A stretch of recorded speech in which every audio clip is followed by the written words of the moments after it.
Hi, welcome to Torah Talk with Tamar. I'm Tamar, and today I want to do another video on biblical homesteading right where I am. I keep a mini homestead in addition to the other activities that I do. If you saw my previous video about biblical homesteading, I outlined the principles of biblical homesteading. And since that time, I've had some discussion with ladies about homesteading on a small scale. I recently was on a thread on another social media platform, and they were surprised to know that I maintain 4 sheep, adult sheep, well, 2 sheep, 2 rams, on only 1 acre. And it can be done. There's another lady I subscribe to that I recently discovered who also has a sheep on 1.5 acre. And not only do I keep 4 adults, they just had lambs, and I want to show you them a little bit.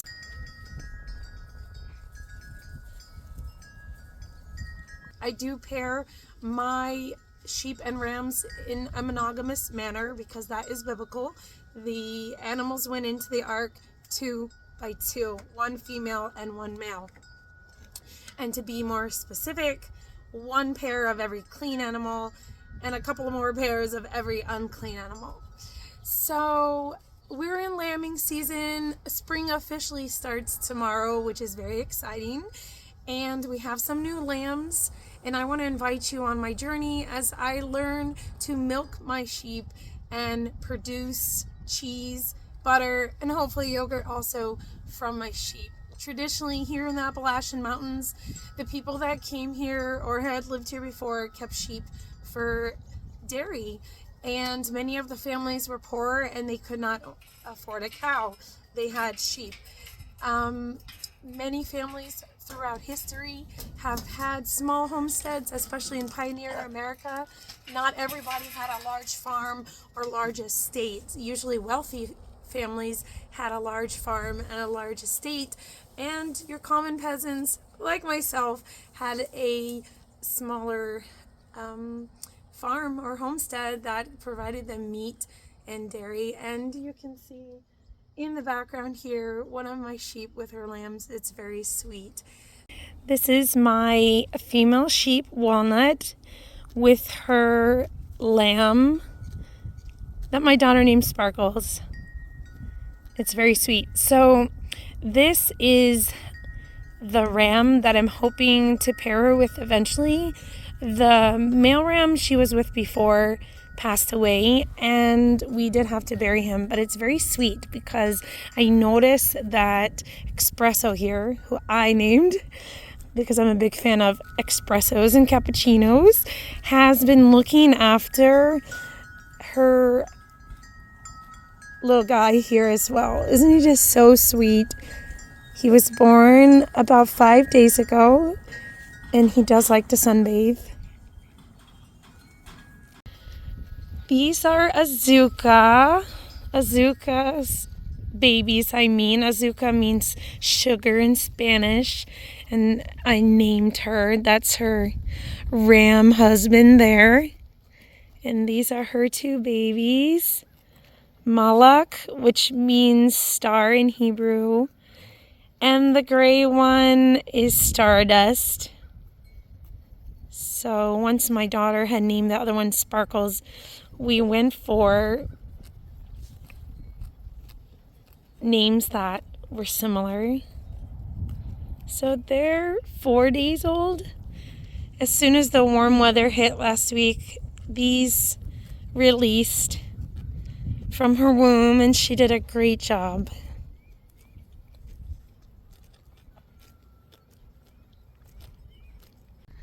So I live in a very ordinary style farmhouse and do homesteading on 1 acre on a very small scale. There's nothing spectacular about my Appalachian home, but we love being here. And what we've done is we have partitioned a main area. Oh, here they come. Hi, Walnut. She's my very interactive sheep, often talking to me and wants to be close to me, which I think is so sweet. But anyhow, we partitioned a center space here for sheep pasture. And my main motive was to help me maintain the grass, because when I was widowed, it became very hard for us to maintain it. And I thought to myself, well, now it's time to expand our homestead and have them eat the grass. And I'm going to take you over here and show you another benefit of my sheep maintaining the grass. So this is our garden area, which has been dormant this winter, but what I've done is allowed them to eat the grass during the winter time. And it helped me find my rocks again in my garden so we could have a pathway.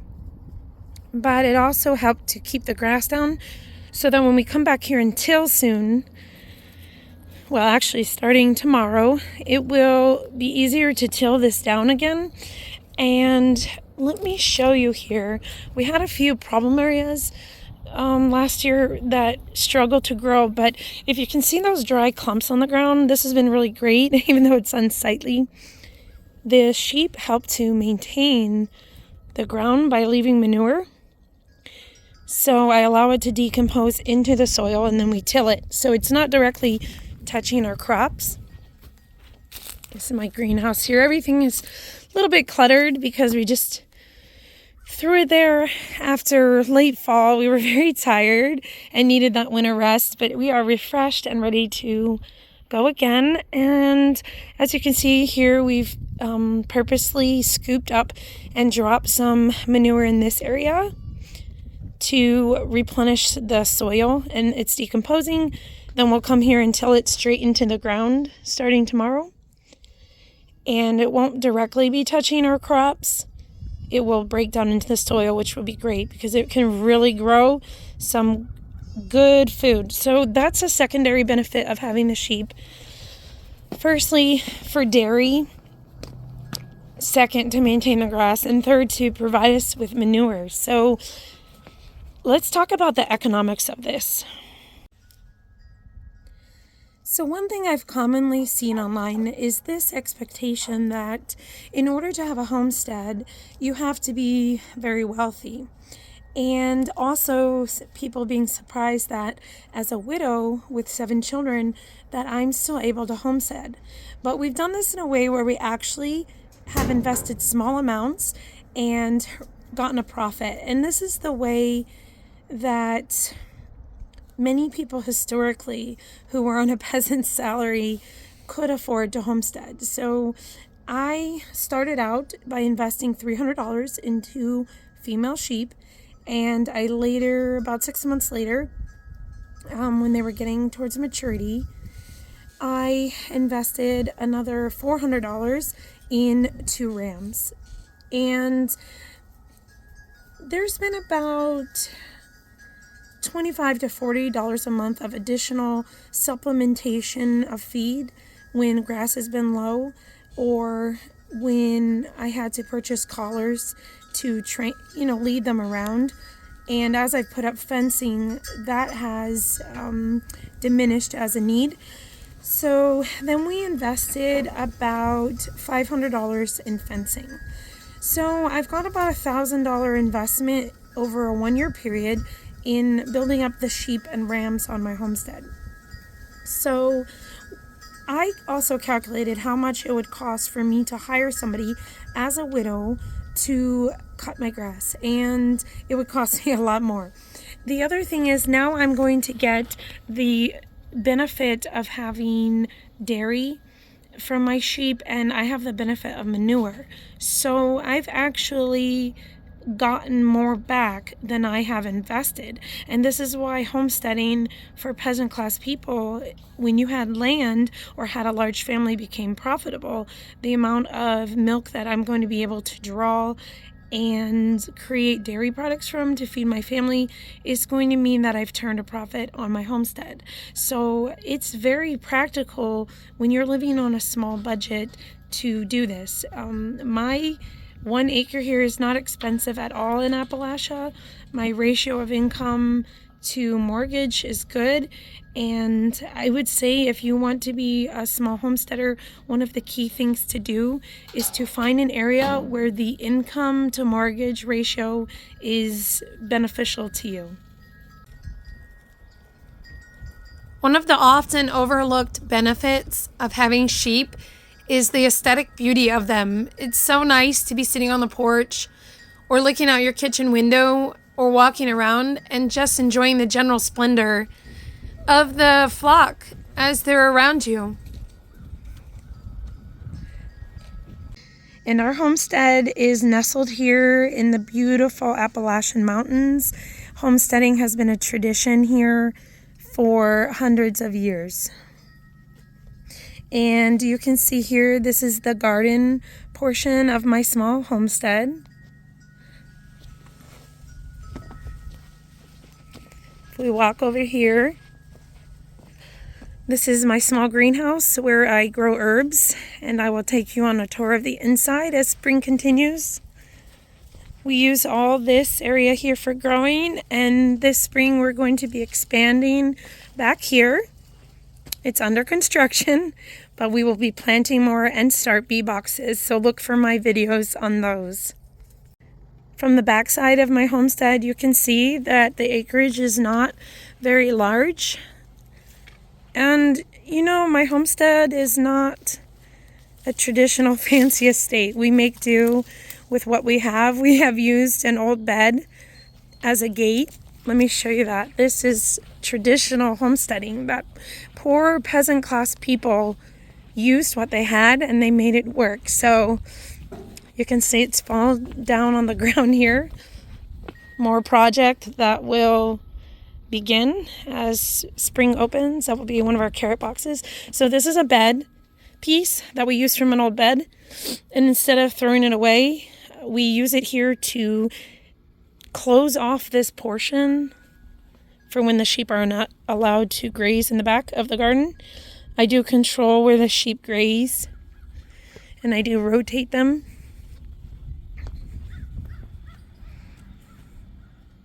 And as you can see, by the way, we often have projects to the side on the homestead.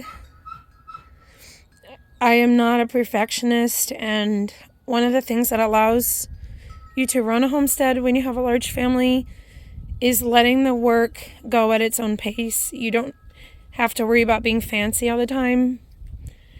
You just do what you can when you can. So this is the beginning of a designated play area that I have for my children, and I think it's really important to partition that play area off so that you don't have to worry about the sheep trampling it, although they have a little bit as they've turned the corner here to the gate. And we need to lay some grass seed here, but the manure does not come over here, and that's really important for the children to have a play area. So when we purchased this property, it had 2 carports. And I turned this carport into the area where the sheep would lay and sleep at night and hang out while they're waiting for me. So it does need to be mucked again today, especially when there's new lambs. And I use straw and hay down here. We have more grazing area for them in front. And sometimes I do let them out in that area to graze. We do rotational grazing, so when the grass is high there and I'm ready for them to eat it, they go through that gate. It's real great. And this protects them from the wind. Sheep can live outside during the winter, and the lambs too. Generally, that's why nature lets the lambs forth when the weather's getting better, but you know, this does what it needs to do. Keeps them warm. They've managed the winter here and done fine, and giving them extra straw keeps them warm, so we've practiced that too.